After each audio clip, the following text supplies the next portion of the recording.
Hi, I'm Matt Nichols. Welcome to ClassicCarsDriven.com, and today we're driving the Delorean DMC 12.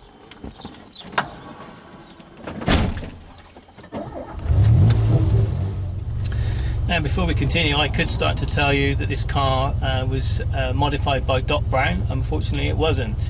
I could tell you that it was driven by Marty McFly and he went back in time, but unfortunately he didn't.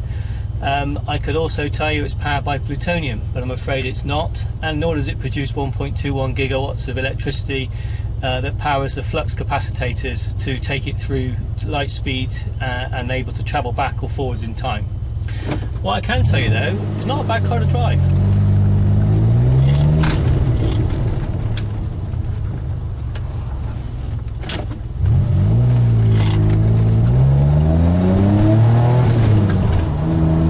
First thing is it's got a really high first gear, which means although the Renault engine that finally made it into this car is not the most powerful in the world and was certainly shy of the 200 horsepower that Delorean itself was aiming for, it doesn't really matter now, I don't think, because nice high first and second gear means you can pop along, pull away quite quickly and get yourself cruising along at a reasonable pace without too much trouble at all.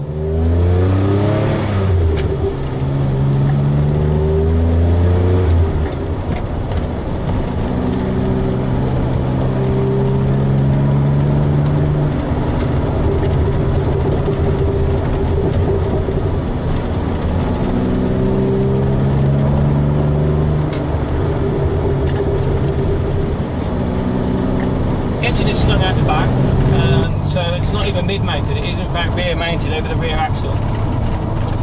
Not that you ever really get to know that. I mean, it's not as though it's a Porsche 911, it's not as though it's a car you're going to take to the absolute limit. I mean, anybody who wants to buy one of these cars, and this one for instance is available to hire from Great Escape Classic Car Hire.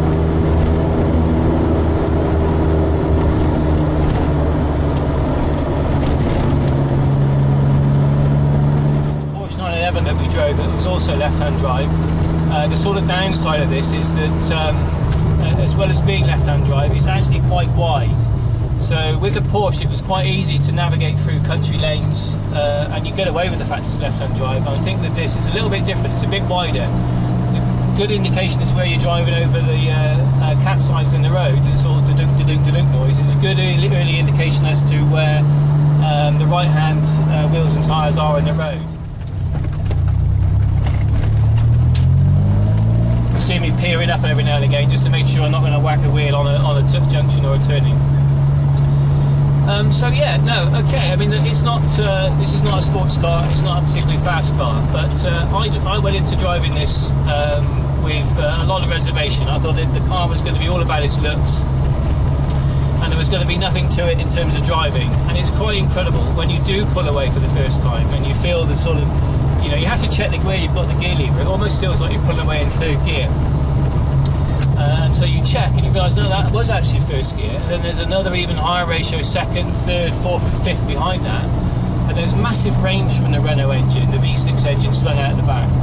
So despite the shortcomings in power, the range in the engine, not massive amount of torque, but just enough range to mean that you can go up through the gears and actually feel like you're travelling at a reasonable pace.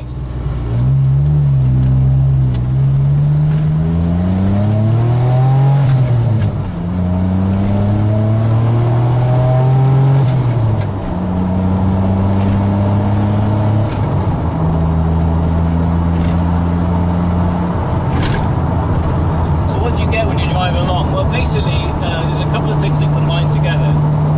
Like I said, the engine is rear mounted, which creates a sort of lightness on the front of the car. A bit 911-ish. I'm not saying it is a 911 because it's not. But it's a bit of the front sort of bobble. The front goes light and you can feel more of the weight over the rear. But yeah, overall, very pleasing drive. I'm very surprised that that's the case. If you're a fan of DeLorean, I apologise. But I wasn't really expecting it to be a real sort of driver's car. The reports I'd heard on the absence of power, on the very fact that you know, it's got the film history it's got, and also the sort of checkered production history it had. But no, overall, it's a very pleasing car to drive. It's a nice alternative to a Lotus Esprit. It's a lot rarer, and you're certainly going to get noticed everywhere you go. and I think for that reason alone, it deserves some praise. I've been Matt Nichols, this has been ClassicCarsDriven.com, and we've been reviewing the Delorean